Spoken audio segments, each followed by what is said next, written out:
13 juillet 1931. Le mouvement est signe de vie, le passeport pour entrer dans le royaume de la divine volonté. La langue est la cité de ce royaume, l'artisan de paix entre Dieu et les créatures.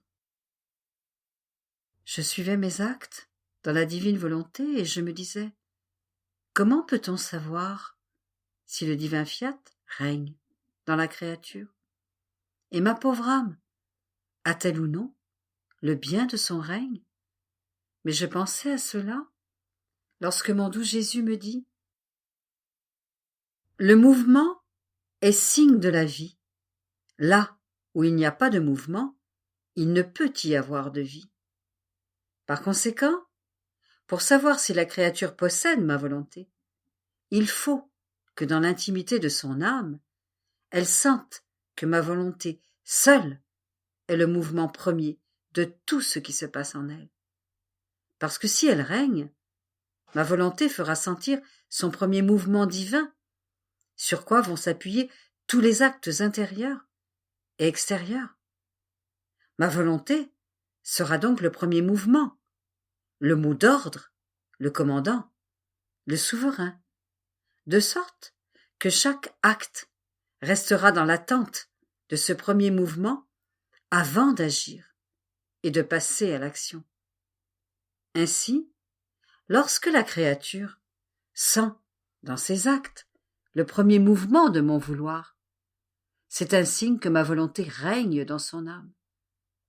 Par contre, si la créature sent dans son premier mouvement un objectif humain, son propre plaisir, des satisfactions naturelles, l'enthousiasme du plaisir avec les créatures, non seulement ma volonté ne régnera pas, mais de reine, elle deviendra servante, servant la créature dans ses actes, car il n'y a pas d'acte que puisse faire la créature si ma divine volonté n'y participe, soit pour dominer, soit pour servir.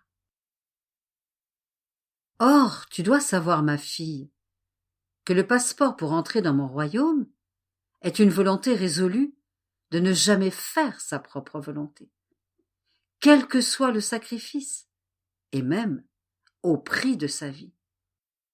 Cet acte résolu, mais véritable, est comme la signature que l'on appose sur le passeport pour se rendre dans le royaume de ma divine volonté. Et si la créature signe pour partir, Dieu signe pour la recevoir.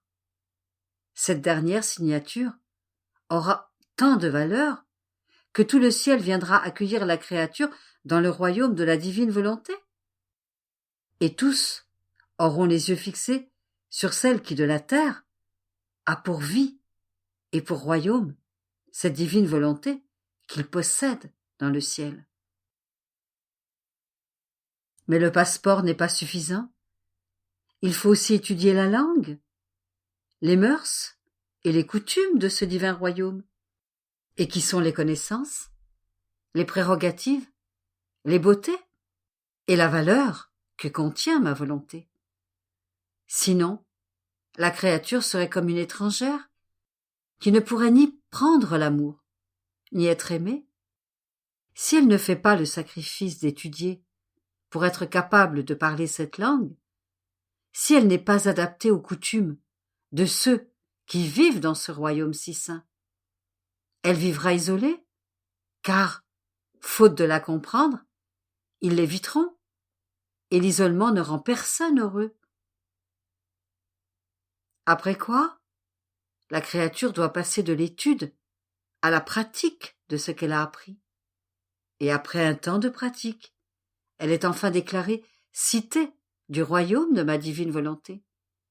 Elle goûtera alors tous les bonheurs qui se trouvent dans un royaume si saint. Ils deviendront sa propriété. Et elle aura acquis le droit de vivre dans le royaume comme en son pays. Après quoi, il ajouta, ma fille, celle qui vit dans mon vouloir, devient l'artisane de paix entre Dieu et la créature, ses actes, ses paroles, ses prières et ses petits sacrifices sont tous des liens de paix entre le ciel et la terre. Ce sont des armes de paix et d'amour avec lesquelles la créature combat son Créateur, afin de le désarmer, de le rendre propice et de transformer les fléaux en miséricorde. Et tout comme la volonté humaine a formé la guerre qu'elle a livrée contre celui qui l'avait créée, allant jusqu'à briser l'alliance, l'ordre et la paix.